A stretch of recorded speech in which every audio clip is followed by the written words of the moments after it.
un petit peu sur chacun de vous avant de se lancer dans le résumé, avec une petite introduction pour les personnes peut-être qui ne les connaissent pas. On va d'abord commencer par toi, Panzak, où tu es éditeur de bande dessinée et courts-métrages, scénariste et réalisateur. Tu t'es fait connaître pour ta capacité à mêler des récits captivants à des réflexions sociales profondes. Avant de devenir écrivain, tu as été éditeur chez DC Vertigo, où tu as supervisé des projets majeurs. On est bon jusque-là? Super. Parfait. Et Alexandre, tu es illustrateur français talentueux. Très talentueux, vraiment. Tu fais ton apprentissage à l'école Saint-Luc, école de BD à Bruxelles, où tu signes quelques histoires courtes dans le magazine Spirou, avant de réaliser ton premier album, Tranquille, Courage, chez Bambou. Tu te distingues par ton style à la fois très fluide, très détaillé, capable de capturer aussi bien les émotions des personnages que l'atmosphère d'une époque. Et d'une époque, on va y revenir. Petit résumé de The Good Asian. Alors vous en avez devant vous, si jamais vous pouvez les prendre, vous pouvez les feuilleter en même temps que nous. On va en profiter. Donc, The Good Asian, déjà multiprimé, est un polar se déroulant dans le Chinatown de San Francisco en 1936. L'histoire met en scène un détective sino-américain enquêtant sur un mystérieux tueur. Le récit évoque la première génération d'Américains d'origine chinoise à avoir atteint l'âge de la majorité dans le contexte de l'interdiction de l'immigration des Chinois alors qu'ils sont confrontés à des meurtres endémiques. Une police abusive et un monde qui semble ne jamais changer. C'est là que The Good Asian intervient. Donc ça c'était KO le petit pitch. Exactement. Donc on va faire ce qu'on fait tout le temps ici, c'est-à-dire qu'une fois que on a cette petite introduction sympathique par KO, vous allez voir, on va regarder, donc Marie, merci. On vous montre les toutes premières planches pour que vous vous mettiez un petit peu, parce qu'on les voit évidemment, mais tout le monde sur les albums que vous avez en main, mais là vous les avez un petit peu, vous les avez à l'écran. Donc la toute première page, ça c'est la première page. Donc tout de suite, c'est à situer. Hop, je te fais trop vite. Au retour, c'est juste pour vous montrer que là on est en 36 à San Francisco. Merci, tu peux poursuivre. Après, on a une double page qui recontextualise et resitue l'histoire des immigrants chinois et puis la répression dont ils ont été victimes, les lois discriminatoires. C'est vraiment pour faire le background de ce comics. Donc là, c'est une double planche. Il y en a quelques-unes dans l'album, mais qui se lit en une seule, si je puis m'exprimer ainsi. Alors après, on est justement tout de suite avec le personnage d'Edison Arc, dont on va parler. Là, il est avec un jeune migrant qui s'appelle Kai. Il discute un petit peu avec lui. On comprend qu'il est une sorte de centre de rétention avant de pouvoir entrer et être accepté au pays. Donc là, c'est une petite discussion un petit peu pour introduire de leur manière le personnage d'Edison Arc. On peut passer à la page d'après. Voilà, c'est toujours la petite... Hop, on revient. Donc voilà, c'est toujours une petite discussion, enfin, donc avec un choix de couleurs aussi dont on pourra parler parce qu'elles sont vraiment variées tout au long du comics. Juste après, Marie, merci. Et après, paf, voilà, là on a tout de suite The Next Day. Moi j'aime bien cette planche parce que vous voyez, on le voit beaucoup mieux d'ici quand c'est sur un écran que quand on le lit presque. The Next Day qui est la planche, le dessin est dans les lettres. C'est pas un procédé qui a été inventé par notre duo, mais qui est toujours très efficace et qu'on trouve plus dans les comics que dans la bande dessinée franco-belge, on va dire. Donc là, on est avec Edison Arc, on va dire, au travail, puisque Edison Arc est détective et on l'emmène au milieu de mille et une scènes. Donc là, c'en est une, un petit peu pour nous mettre dans l'ambiance, on peut continuer. Là toujours, donc, intervient. Donc, alors, un trait évidemment beaucoup plus dynamique là, quand il s'agit de scènes d'action. On continue un petit peu. Alors là, donc on le voit un petit peu plus en majesté, si je puis dire. Là, il est plus posé d'autres personnages, avec un petit peu la figure du détective traditionnel, presque le chapeau, l'impair et la plaque. Et puis, il reste une dernière planche, il me semble, une dernière double page. Voilà, donc on a une discussion avec je crois que c'est un autre flic, et puis la dernière case dit « Nous les Chinois », qu'est-ce qu'elle dit parce que je ne veux plus. Et à San Francisco, un Chinois dans un métro de musique. Voilà. Ce n'est pas l'intrigue musicale. Hein.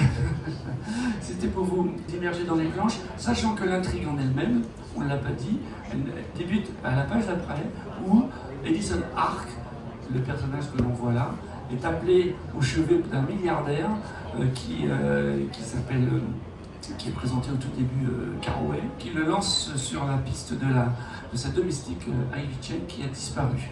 Et ça va évidemment aller entraîner d'autres histoires, une imbrication d'événements, d'éléments plus ou moins violents, plus ou moins spectaculaires. Donc en fait, après cette longue introduction, je voulais poser une toute première question. Alors j'avais le choix entre plusieurs, mais la première en fait, ça va être tout simplement comment vous vous êtes rencontrés pour cette histoire, qui est une histoire qui est à la fois relève du roman noir, du récit historique, sur une certaine vision de l'Amérique. Il y a tout cela, on va développer un petit peu. Mais comment vous êtes rencontrés, le duo s'est-il formé? Puisque Alexandre, tu as passé autre que le comics, tu y es depuis quelques années, et pense que c'est peut-être toi qui as proposé à Alexandre le scénario. Voilà. Yeah, I proposed it to Alex.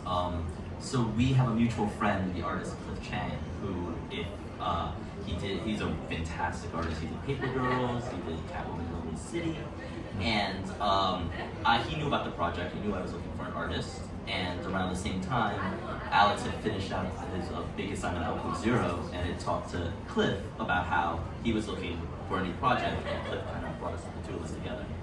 En fait, on s'est rencontrés par l'intermédiaire de Cliff Chiang, donc auteur à succès, qui nous a présenté, Alexandre venait de finir un projet, c'était quoi? J'ai pas entendu. C'était Outpost Zero. Ah ouais, en plus.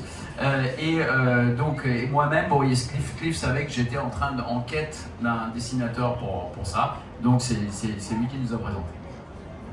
Oui, alors moi je voulais dire que Cliff, je l'ai connu avant mon premier comics Outpost Zero, convention de New York, et c'est comme ça qu'on a fait connaissance, et c'est lui aussi qui m'a mis en contact avec les éditeurs américains pour Outpost Zero. Je pose tout de suite la question, puisque tu es passé, ça me fait un petit peu sourire, de Marcel Pagnol aux comics américains, pas du tout la même chose, et pas du tout ni la même approche graphique, ni les mêmes univers. Comment ça s'est passé pour en arriver jusqu'à ce coup d'agir? En fait, quand je bossais sur Jean de Florette, j'avais déjà l'envie de faire autre chose, de différent, de quelque chose qui, narrativement, qui pourrait me permettre de m'exprimer bien plus. Parce que là, on a beaucoup de contraintes. Quand on fait du Marcel Pagnol, il faut respecter beaucoup de choses. Et j'avais envie de trouver un projet, une histoire qui me permettrait de m'exprimer et de faire avancer ma vision d'artiste. Donc j'ai cherché en France et j'ai cherché aussi aux États-Unis.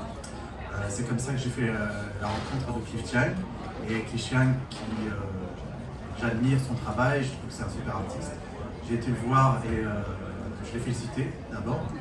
Et je lui ai montré ce que je faisais et il m'a dit, écoute, j'adore ce que tu fais, je vais le montrer à des éditeurs et je te tiens au courant. Et c'est de là que c'est parti avec Outpost Zero. Et voilà, tu t'es lancé. Exactement. Donc voilà. Et donc après, Portsac vient d'expliquer comment ça s'était passé. C'est plutôt donc Portsac qui avait l'histoire, le scénario en lui depuis longtemps. Est-ce que c'est une histoire qui vous tenait à cœur d'exprimer? Est-ce que c'est votre première histoire en tant que scénariste? No, it's my second story as a writer. The first book I did was a book called Infidel. And the way the story came about was my father was obsessed with China. My father could not speak Chinese, he barely went to China, but he would always self-identify himself as Chinese, much to the frustration of my mother. And so when he passed, right before he passed, he became obsessed with his Chinese heritage.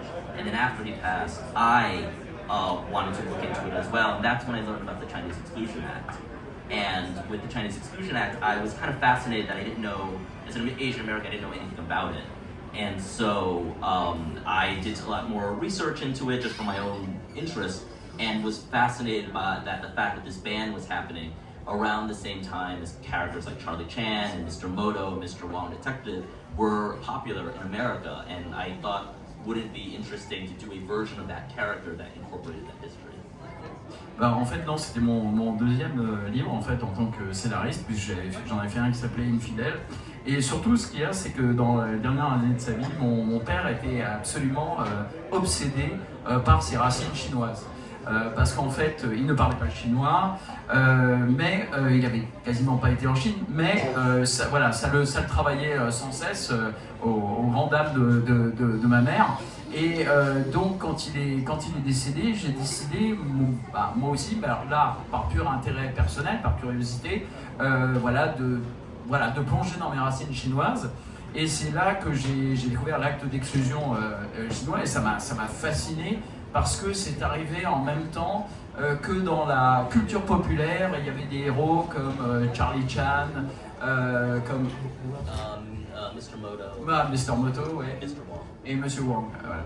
Et donc, qui était, en tout cas, Charlie Chan et Mr. Moto extrêmement populaires à l'époque. Et donc, je me suis dit que ce serait intéressant de créer une sorte de version un peu modernisée et de confronter à cette époque troublée. Alors justement, j'aimerais revenir sur ces recherches, puisque à la fin de cette édition, on voit quelques pages justement de documentation de ce qui a pu vous aider à créer The Good Asian. Et donc tu as parlé effectivement de l'histoire de ton père qui t'a beaucoup inspiré pour le sujet. Mais je me doute que le travail de documentation qui est à la fin de la BD, c'est 1/10, si j'ai envie de dire 1/100 de toute la recherche que vous avez pu faire sur cette époque. Comment est-ce que vous y êtes pris?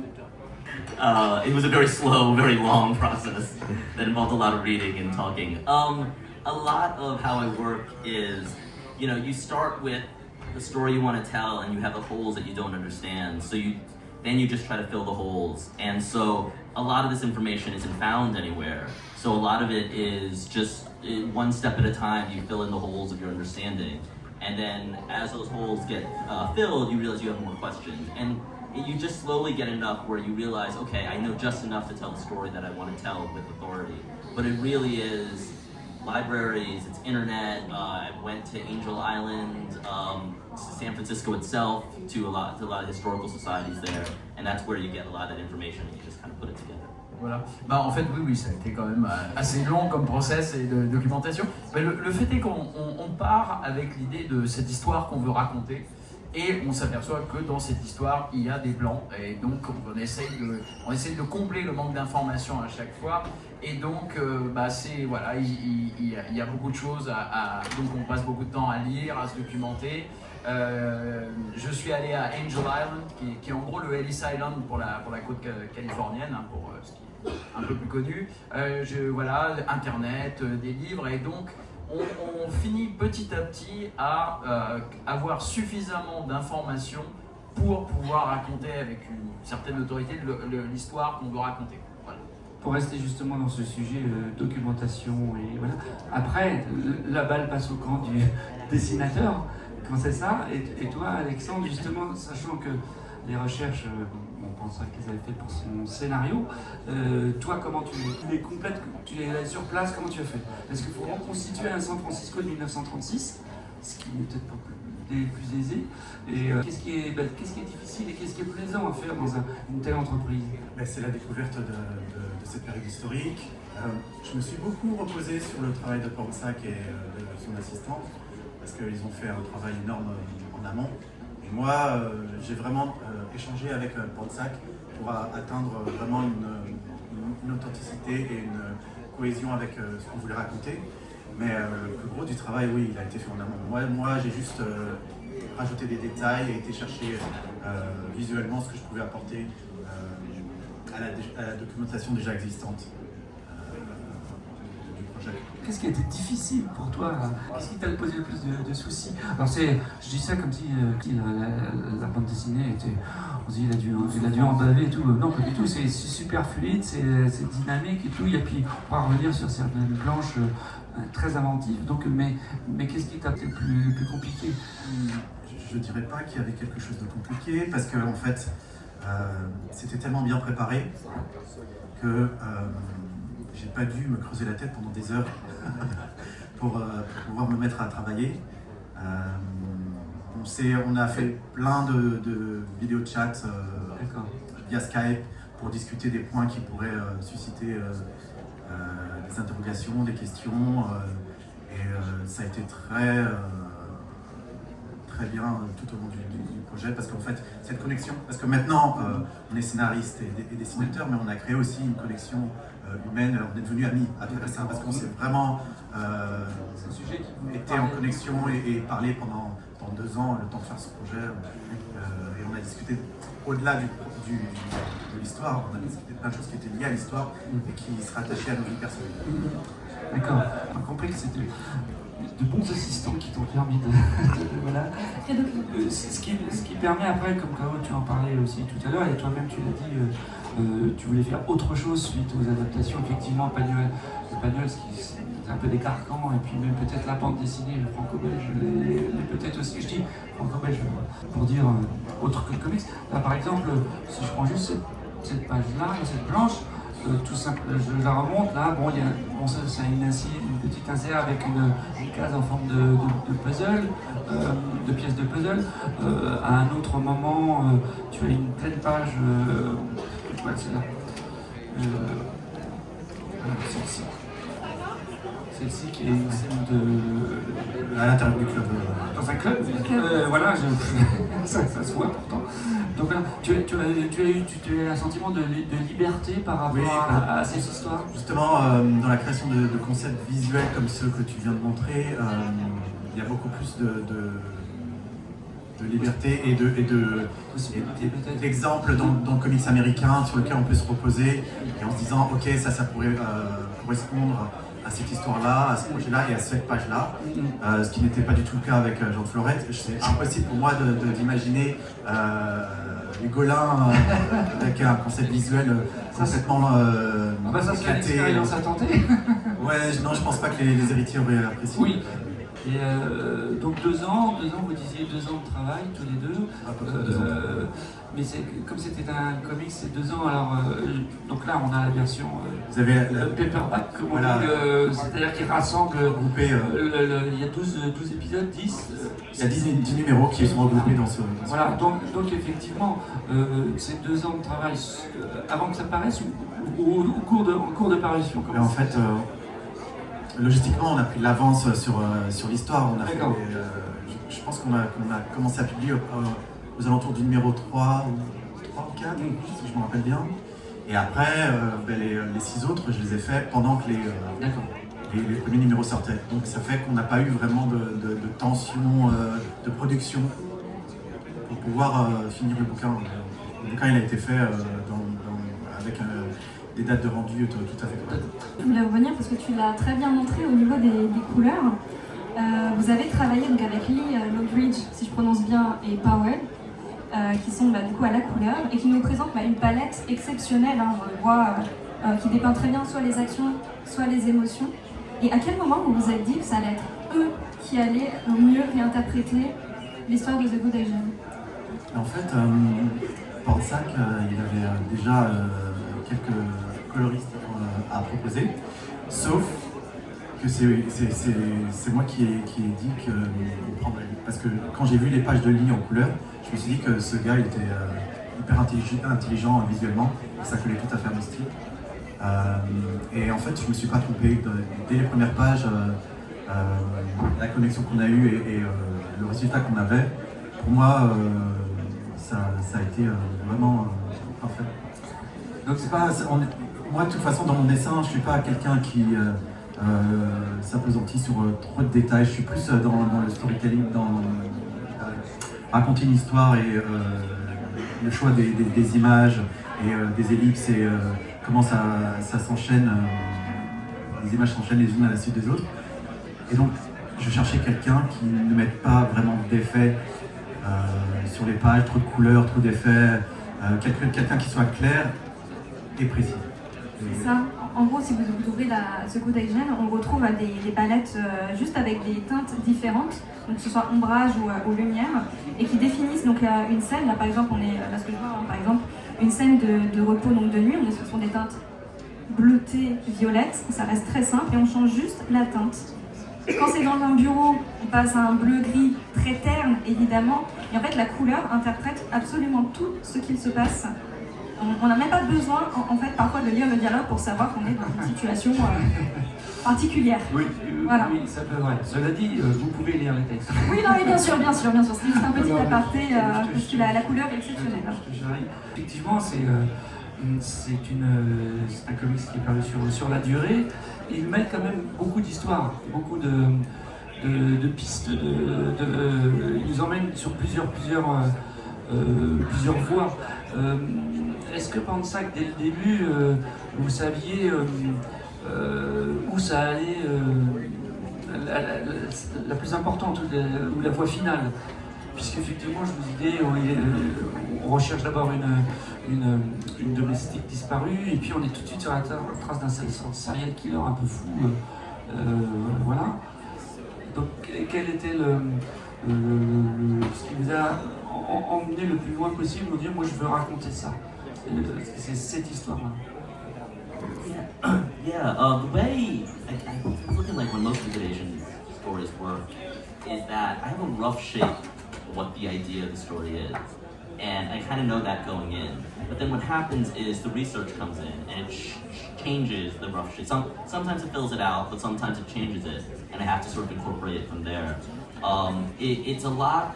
The way I look at it, and I borrowed this from the writer Kieran Gillen, is that the writing process almost looks like how a 3D printer prints, where you do the skeleton, you kind of go at it layer by layer until you fill it all out. And so what happens along the way is once you have the basic, once I have a basic idea of the story, then the story gets solidified once the research sort of comes in. And then I kind of know the story holds. And then from there, that gives me opportunity when I'm in the issues themselves to make the most exciting version of the chapters. And so there, the structure wants me to go one way, but it's more exciting on the page if I go another way. I let myself go the other way with the knowledge of figuring out, well, I know how it's supposed to end. I know what needs to be changed if I change it here to make sure it fits accordingly. Bon, en fait, je démarre à chaque fois avec une vision assez vague de ce que je vais raconter dans un numéro. Et ensuite, la documentation arrive et va éventuellement faire évoluer la direction de l'écriture. Et en fait, je m'inspire beaucoup de Kieran Gillen, qui a une façon de faire qui est un peu comme une imprimante, la façon de travailler d'une imprimante 3D. C'est-à-dire, je vais d'abord faire un squelette, voilà, qui tient la route, et ensuite je vais combler. Et c'est comme ce que je disais tout à l'heure, c'est que au fur et à mesure qu'on avance, on va donner en fonction de la documentation de quelque chose qu'on va incorporer à ce scénario de base, et suivre des avancées et savoir à chaque fois par rapport à l'histoire complète quel blanc justement une fois de plus je dois remplir afin d'arriver au final. Et il y a aussi, je me donne la permission, si j'ai l'impression que je devrais aller dans un certain sens vis-à-vis de la structure d'origine, voilà, en suivant l'intrigue. Et bien si ce que j'ai appris de la documentation, ce que ça m'a permis d'apporter à des séquences, me fait partir dans une direction un peu différente, qui met davantage en valeur narrativement et graphiquement cet épisode, je vais me permettre d'aller dans ce sens. Donc il y a une vraie fluidité au sein de la structure. Merci. Est-ce que, pour rester sur la manière dont on fait les scénarios, vous avez on est dans ce qu'on appelle un crime comics, ou plutôt du roman noir en case, on va dire. Est-ce que vous avez eu le modèle n'est pas le bon mot, mais des aspirations, des auteurs comme moi je pense à Brian Michael Bendis, ou Frank Miller peut-être un petit peu aussi.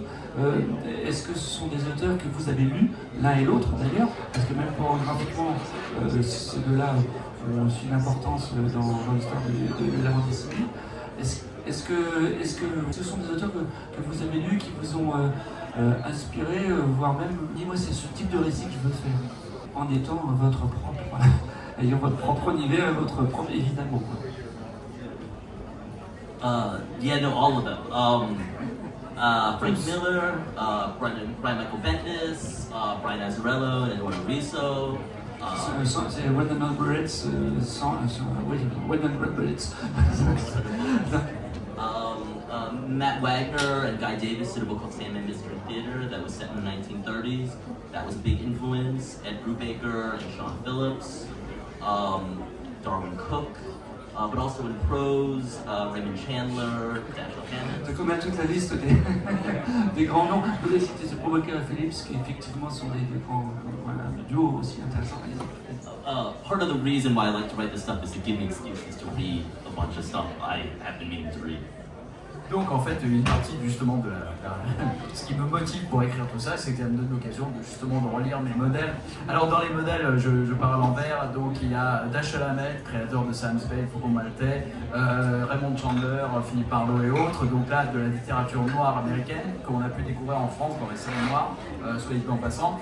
Et puis ensuite, nous avons Darwin Cook, qui a fait un Parker magnifique, il y a donc Brian Michael Bendis, Brian Azzarello, le duo Ed Brubaker, Sean Phillips, qui ont fait des perles dans Roman Noir. Qu'est-ce que j'oublie encore il y a Sandman Mystery Theater, donc Matt Wagner, Guy Davis, d'accord, c'est Guy Davis.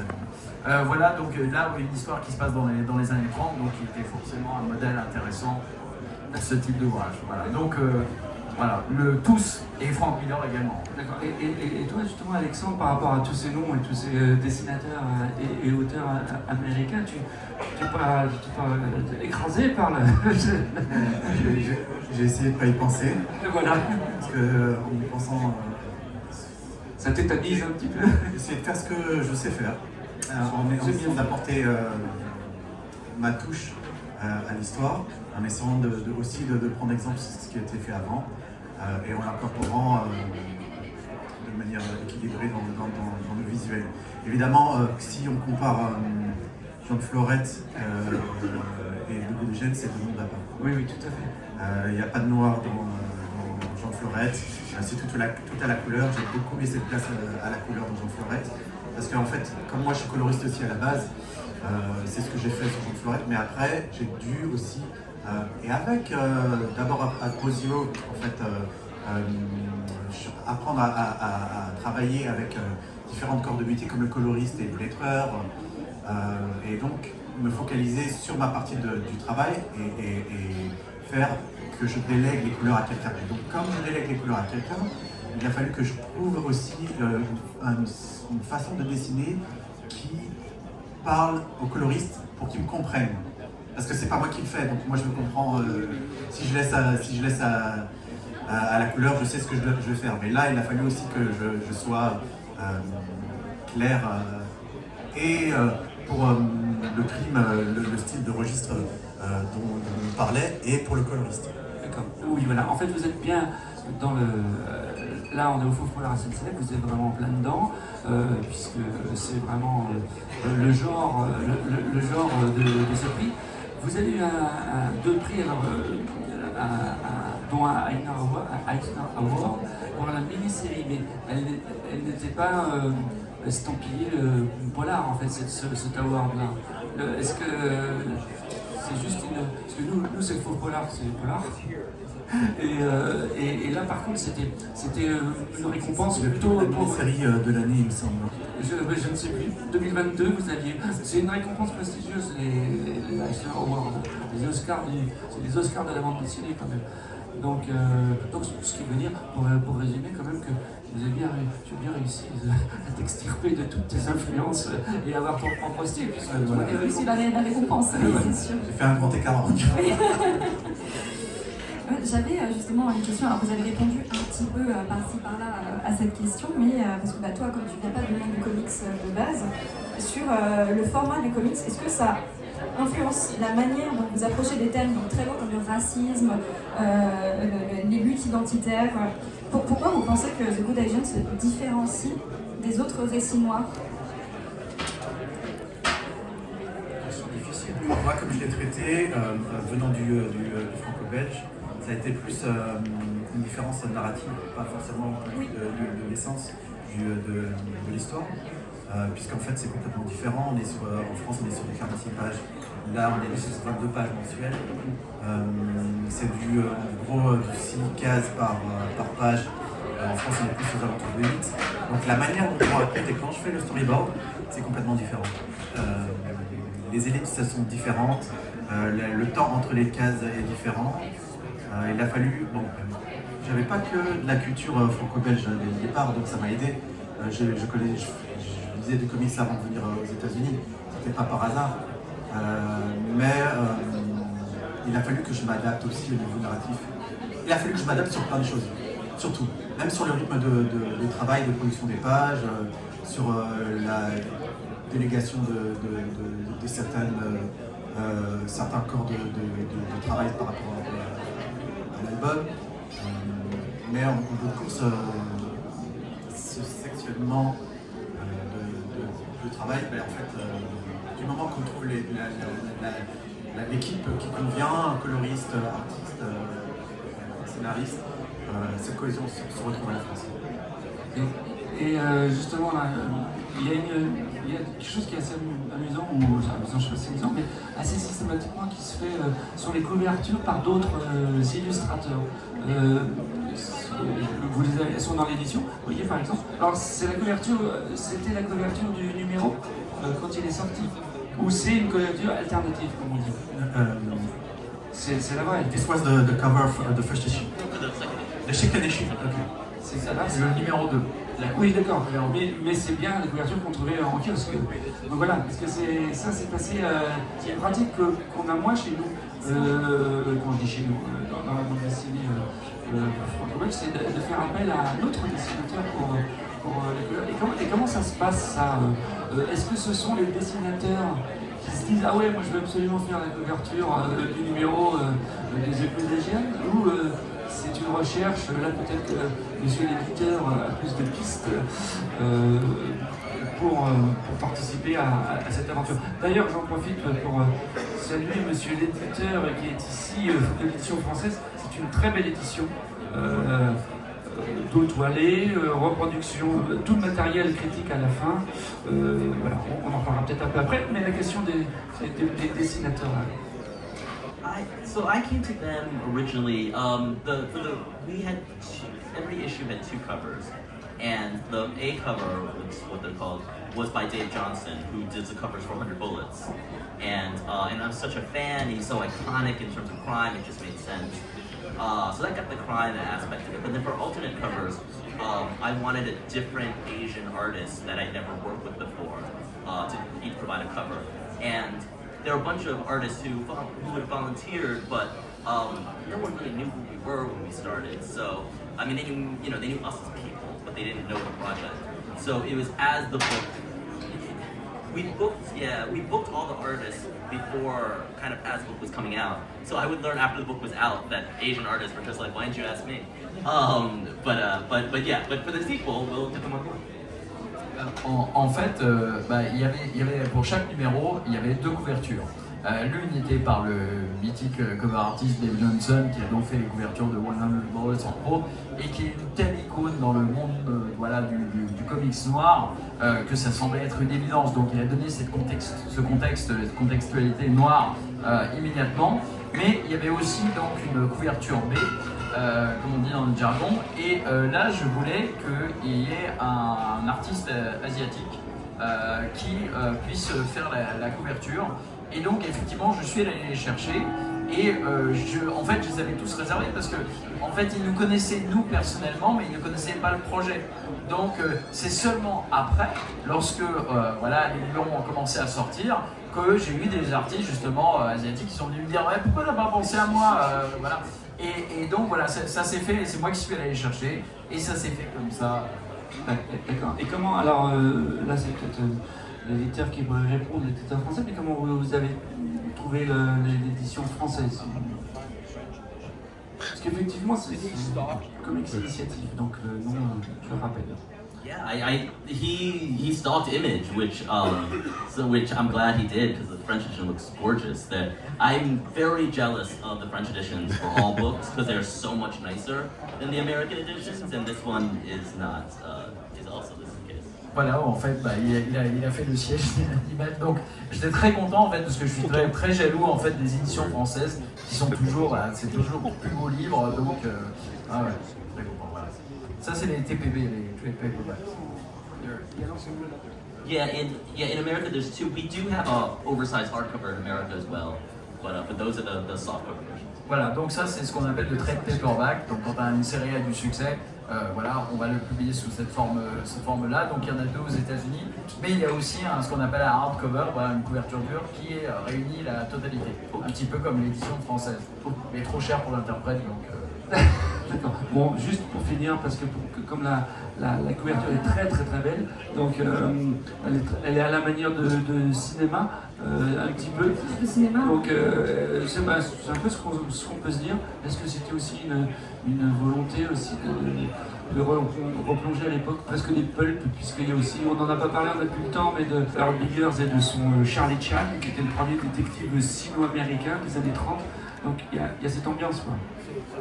Yeah, I think all of the covers Dave does this so well naturally. He's just such an illustrator and knows the history of illustration so well. So for each one we try to give him a different theme.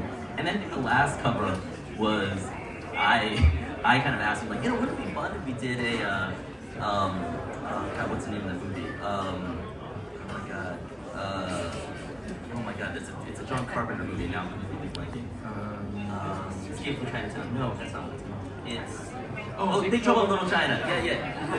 So I was like, would it be fun if we did a Big Trouble in Little China riff, but just with our characters? And Dave's like, I'm not doing that. And then he did this cover instead, which was a much better idea. En fait, oui, avec Dave Johnson, il a non seulement, il fait ça extrêmement avec une aisance incroyable, mais en plus il a toute une culture, voilà, de l'image, voilà, notamment de l'image noire aux États-Unis. Et il se trouve que j'avais un petit peu l'envie de faire une référence à un film de John Carpenter avec Jack Russell, Kurt Russell, Big Trouble in Little China. Alors, je connais pas. Jack Burton. Dans les griffes du monde. Jack Burton dans les griffes du monde. Voilà, ok. Et donc, je trouvais que c'était une super idée. Et il a dit non, je ne le fais pas. Et donc, il a proposé celle-ci à la place, qui effectivement était une très bonne idée. Merci beaucoup. Merci énormément, Alexandre Barnsac. Miaul. C'était une joie. Voilà. Fred. Oui, merci. La session n'est pas tout à fait terminée, puisqu'on aura 2 albums à faire gagner dans le public.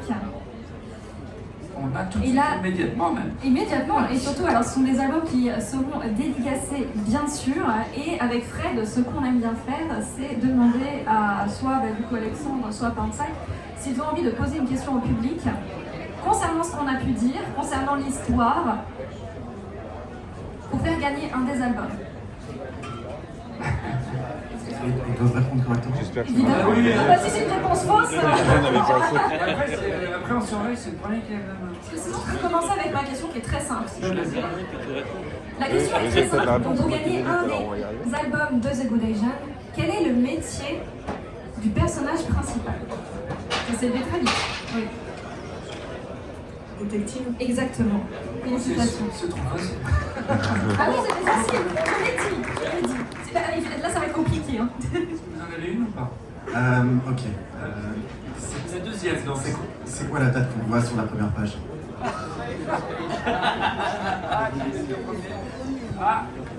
Alors, Attendez, c'est quoi la date que l'on voit sur la première page? madame l'avait dit, je crois. Madame. Pardon? Madame, en rouge, très bien. 1936. Oui. Mais tout c'est encore plus simple que moi. Et après on se plaint. On peut applaudir s'il vous plaît. Merci énormément d'être venu, merci d'avoir partagé avec nous. Merci énormément. Merci beaucoup. Passez une agréable